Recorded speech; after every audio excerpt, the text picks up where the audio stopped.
all eyes appear to be trained on what's going on at the Presidential Election Petitions Court, there seems to be less attention being paid to similar litigations at the state level.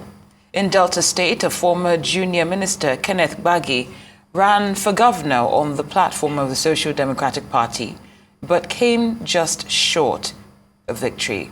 But he's gone to the tribunal to challenge the outcome of the governorship contest. He joins us now to discuss the activities of the Delta State Tribunal, as well as to set the agenda ahead of the presidential inauguration on May 29th. Welcome to Newsday.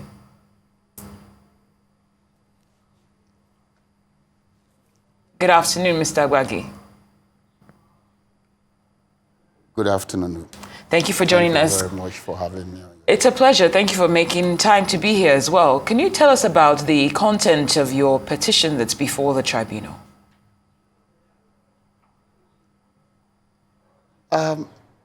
Quite easy.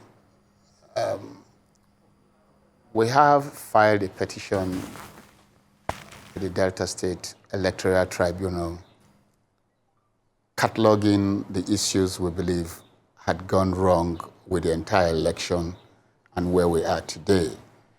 On two major grounds. Ground number one is that everybody, which is the first, second, third, and fourth candidate in that election, were either to not qualify to run the election ab initio.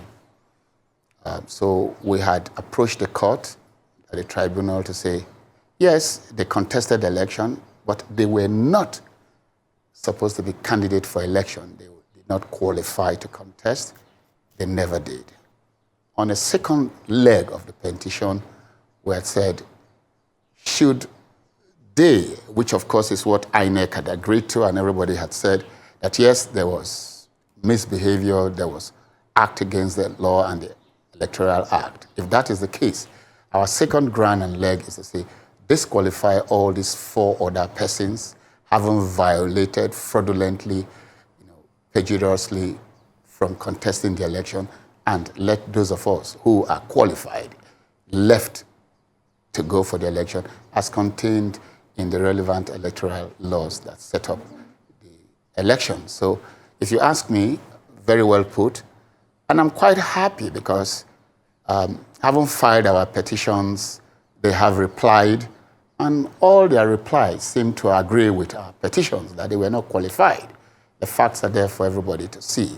So what we are waiting for, actually and truly, is victory from the tribunal as to the effect that the 1, 2nd, 3rd, and 4th candidates, as it were done, and votes were allocated to them, they not qualify ab initio, and as such, they can never be governor of Delta State. That's my position.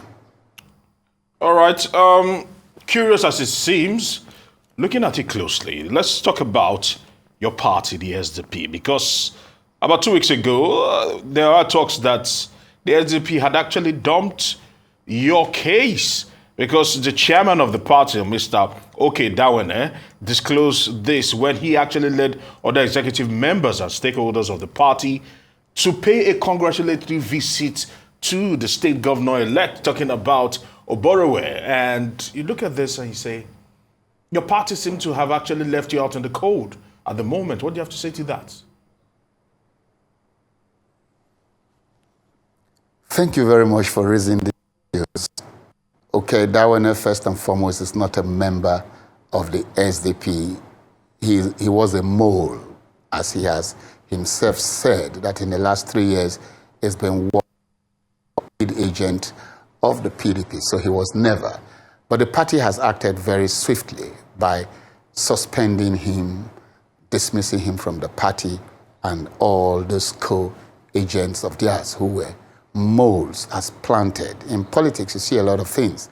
Very honest people do not live long, except you have the tenacity to fight it. So was never, a candidate or a member. Himself was paid money to take the governorship candidacy of SDP.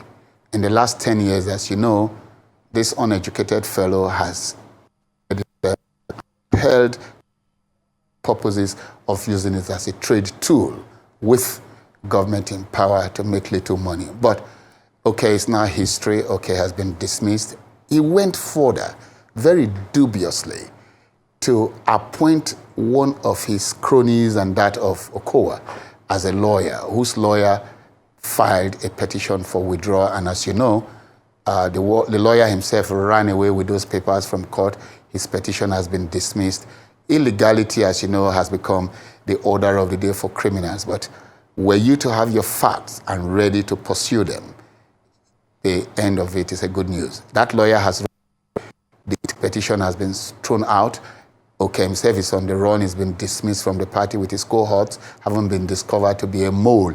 And he said no less that in the last 3 years, he's been working for the party. So he was not a member. SDP has new executive in Delta State. He has no right under the laws to have appointed a lawyer in the first place. But criminals will always attempt. But that, to me, is history now. Okay, has no place in the history of SDP. And SDP never dumped me. You saw the letter of the national chairman, the national secretary of the party. We're all intact, and our petition is running its course. Duly noted, Mr. Gbagi. Now, of course, you made it very clear that the focus of your petition is that the individuals in the first, second, and third they don't qualify. Just wondering how the events that have played out regarding the Delta State elections has shaped your perception of INEC.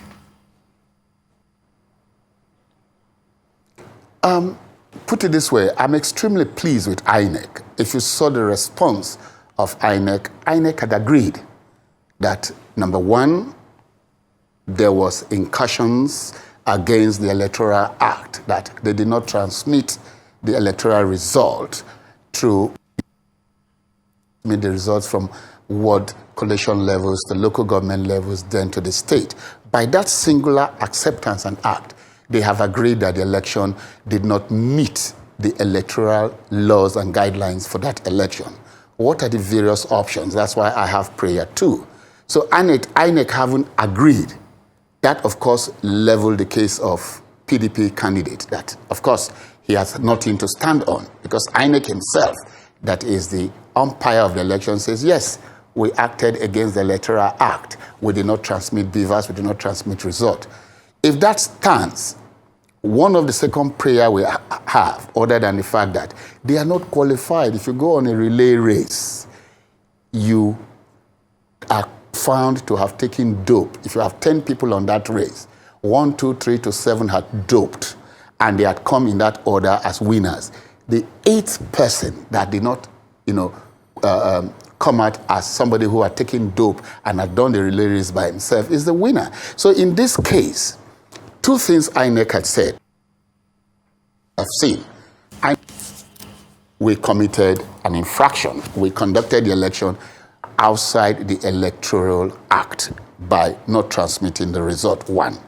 Number two, they had, in their reply, had said that I ought not to have sued.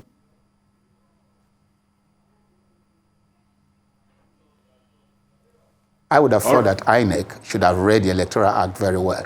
Section 133, subsection 2, 136, subsection 2 of the together, you are permitted to sue as much as 10 candidates that you believe have incursions are not qualified. So to that extent, INEC has helped our case very well, and we are happy with their reply to the tribunal. And to that effect, the tribunal is free now to decide precisely who qualified and who does not qualify. And if you do not qualify, you do not qualify. You cannot therefore be declared as a governor of a state.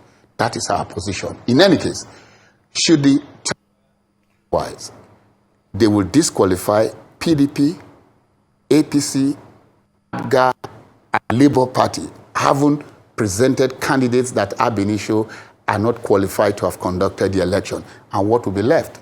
It will be left with just the SDP as the major party to go back for a re-election. So to that extent, I'm very happy. All right, very happy you say, but as it stands right now, bar any other decision from the court, for the tribunal, I beg your pardon, we're going to be having Sheriff Oborevwori being inaugurated as the governor of Delta State. But talk to us. Will that deter you in any way, or the fight continues? I'm a lawyer. Swearing anybody in, as history will have it in Nigeria electoral, situation, it doesn't make any meaning.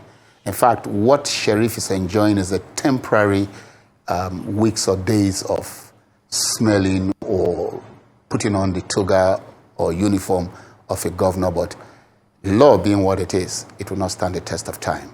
It does not deter me. It has nothing to do with where we are. Is definite because the laws are very simple and clear to the common layman on the street that sheriff is not a god. All right.